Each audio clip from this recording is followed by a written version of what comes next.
మొదటగా ఈ వీడియోలో మనం భగవద్గీత అధ్యాయము 1 శ్లోకము 24ను పరిశీలిద్దాం. మొదటి అధ్యాయమైన అర్జున విషాద యోగంలో అర్జునుడు తన బంధువులను గురువులను చూసి యుద్ధం చెయ్యాలా వద్దా అనే సందిగ్ధంలో ఉన్నాడు.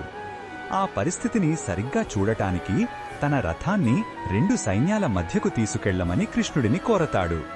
ఈ ఘట్టాన్ని సంజయుడు ధృతరాష్ట్రునికి వివరిస్తున్నాడు. మొదటగా ఈ పవిత్ర శ్లోకాన్ని భక్తితో విందాం. సంజయ ఉవాచ ఏవముక్తో హృషీకేశో గుడాకేశేన భారత సేనయోరుభయోర్మధ్యే స్థాపయిత్వ రథోత్తమం. ఈ శ్లోకం అర్థం ఏమిటంటే, సంజయుడు ధృతరాష్ట్రునితో ఇలా అంటున్నాడు: ఓ భరతవంశీయుడా, నిద్రను జయించిన వాడైన అర్జునుడు ఈ విధంగా ప్రార్థించగా ఇంద్రియాలకు అధిపతి అయిన శ్రీకృష్ణుడు ఆ ఉత్తమమైన రథాన్ని 2 సైన్యాల మధ్యలో నిలిపాడు.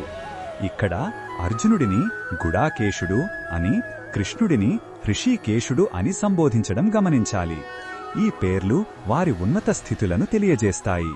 కృష్ణ భగవానుడు ఈ విషయంలో మనకు ఏమి చెప్పుతున్నాడంటే, ఆయన సర్వశక్తిమంతుడైనప్పటికీ తన భక్తుడైన అర్జునుడి ప్రేమకు కట్టుబడి ఉన్నాడు. అందుకే ఒక సాధారణ సారథిలా అర్జునుడి ఆజ్ఞను పాటించాడు. ఇది భగవంతునికి భక్తునికి మధ్య ఉండే స్వచ్ఛమైన ప్రేమ బంధాన్ని చూపిస్తుంది. దేవుడు మన అహంకారాన్ని కాదు, మన స్వచ్ఛమైన భక్తిని మాత్రమే చూస్తాడు అని ఈ చర్య ద్వారా కృష్ణుడు తెలియజేస్తున్నాడు. కృష్ణ భగవానుడు ఈ విషయంలో మనకు ఏమి చెప్పుతున్నాడంటే, ఆయన సర్వశక్తిమంతుడైనప్పటికీ తన భక్తుడైన అర్జునుడి ప్రేమకు కట్టుబడి ఉన్నాడు. అందుకే ఒక సాధారణ సారథిలా అర్జునుడి ఆజ్ఞను పాటించాడు.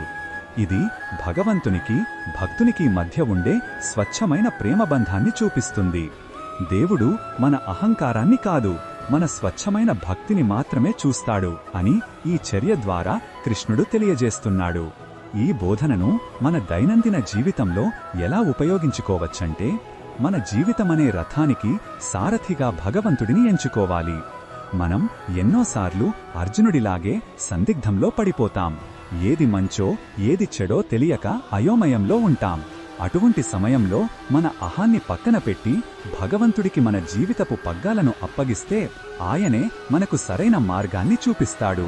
మరిన్ని భగవద్గీత శ్లోకాల అర్థాన్ని తెలుసుకోవాలంటే మా తదుపరి వీడియోలను తప్పకుండా చూడండి.